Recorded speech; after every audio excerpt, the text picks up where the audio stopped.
The world of D&D has been crazy. Let's talk about it. Hey guys, it's CL, and welcome back to my YouTube channel. I make brand new Critical Role recaps every Monday at noon, and would be happy to have you join the party.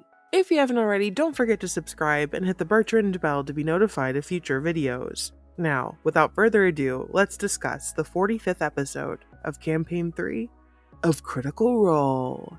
I didn't plan to talk about this, but with everything that went down last week, I just wanted to mention at the top that I support every small content creator or publisher who try to make the D&D landscape a safe, accessible, and inclusive place to game. I do not support Wizards of the Coast's decision to amend the OGL, and say this with the hope that they walk back that decision.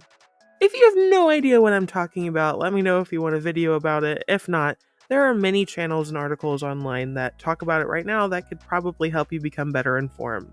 Now, on with the recap.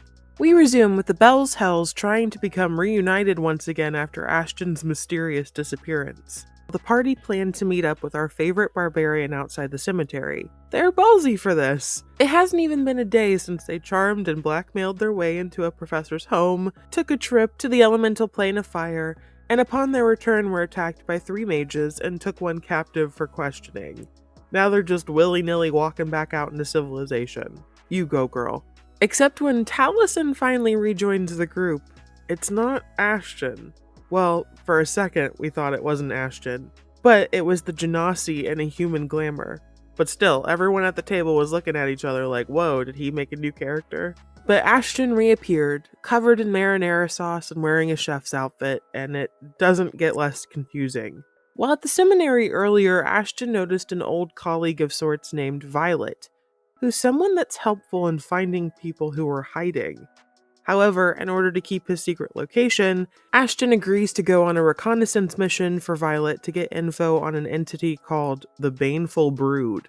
They help Violet break into someone by the name of Orgrio's office in search of ledgers, and end up finding a Kinku.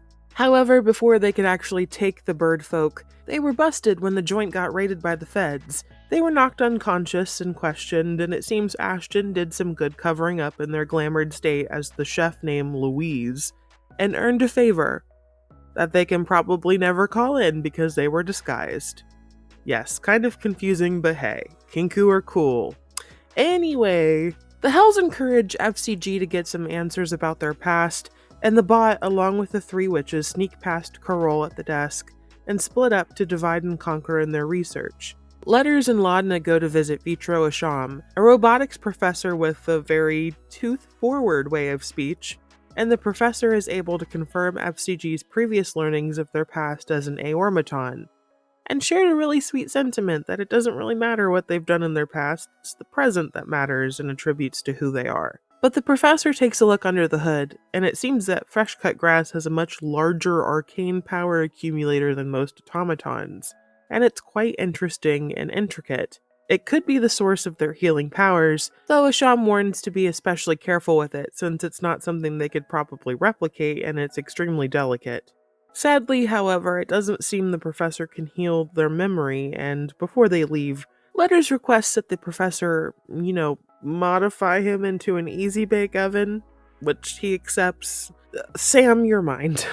Meanwhile, Imogen and Fearne go to find Khadija Suma, another member of the Grim Verity. Though she's slow to allow them in, at the mention of Imogen's Ruidus-born status, the paranoid woman allows them inside. And rightfully so. It turns out that her work with the Grim Verity was accumulating a wealth of knowledge called the Omen Archive. So no wonder she was paranoid. Her research included some notable exalted specimens, such as Liliana and Odohan Thul. The archive broke down every notable figure in history who were Ruidus-born, and they noticed that more and more were being brought into the world. It turns out that those born under these flares could have a connection with alien dream beings called the Rylora. The Exalted were meeting these strange crimson alien things in their dreams, and the Verity have come to believe that the flares could be Rylora marking or reaching out to tether to Exalted folk.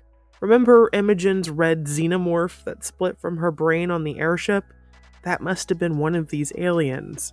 Imogen seeks help for her dreams and to know better how to navigate them, and Khadija gives in and pulls some documents from a secret hiding spot in her office underneath her desk.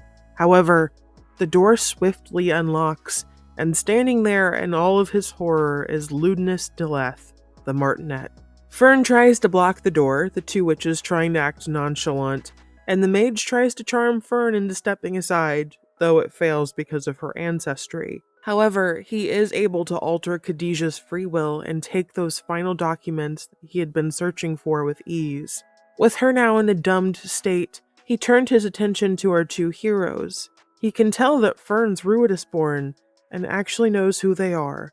Not only have they been mentioned by Odahan, but Ludinus can tell Imogen is the daughter of Liliana, and he reveals that she's been integral to his plots.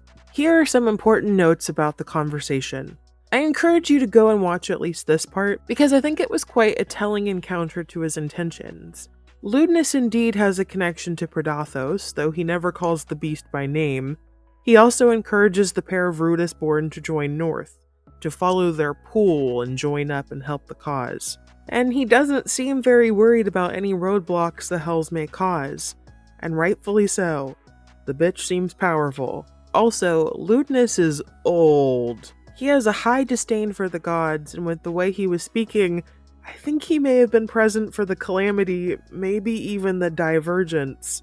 I wonder how on earth he could have lived this long unless he has Horcruxes or something. Maybe Predathos has given him a vision into the past. Finally, they noticed that he was fiddling with something around his neck.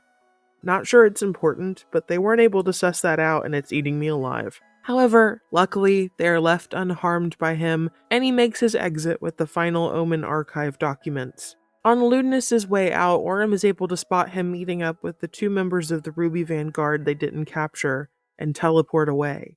The party quickly regroups within Khadijah's office after the boys intimidate their way inside, and call Planewalker Wren to help with the professor's state. Wren reveals the stolen papers have patterns and rotations of Ruidus during every flare, and a list of all exalted in Exandria. Hurriedly, now scared what the Vanguard will do with that information, Wren plane shifts the party to the outskirts of the Ligament Manor in the Feywild.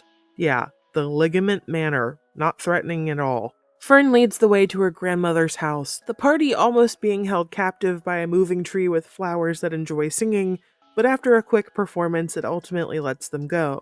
Also, Fearne looks different? The fuck? She has sharper features, looking much more elongated, pretty cool. But the party arrived to the Fate Stitcher's home tree, similar in size to the Sun Tree, with dozens of nests and cages hanging from its branches. The inside holds dolls, posed animal skeletons, and many colored ornaments. And they're quickly greeted by the very creepy visage of Grandma Mori, long-necked and unsettling dark sunken eyes with a golden glow. She looks like E.T., but under her dress is a barrel body with a second face. Yeah, it's just weird, guys. I don't know how else to put it. But to each their own, and the creature invites them to drinks at her tiki bar. What did you guys think of the episode? I'm so excited to finally meet Mori and see her and Fearne's dynamic. It's fun to be in the Feywild again. It's been a while. How scared were you when Ludinus showed up? I'm kind of shocked that they played it so cool and didn't cause a conflict with him. By the way, Fearne's little ad-libs during the scene were hilarious.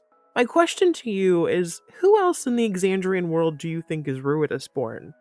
I feel like having that information will mean something, and I wouldn't be surprised if someone important or integral is a familiar face. Let me know what you think in the comments below. As usual, don't forget to like the video and subscribe, and check out my other recaps of Campaign 3 on my channel. Thank you so much for watching. Stay safe out there. Good day, my friends.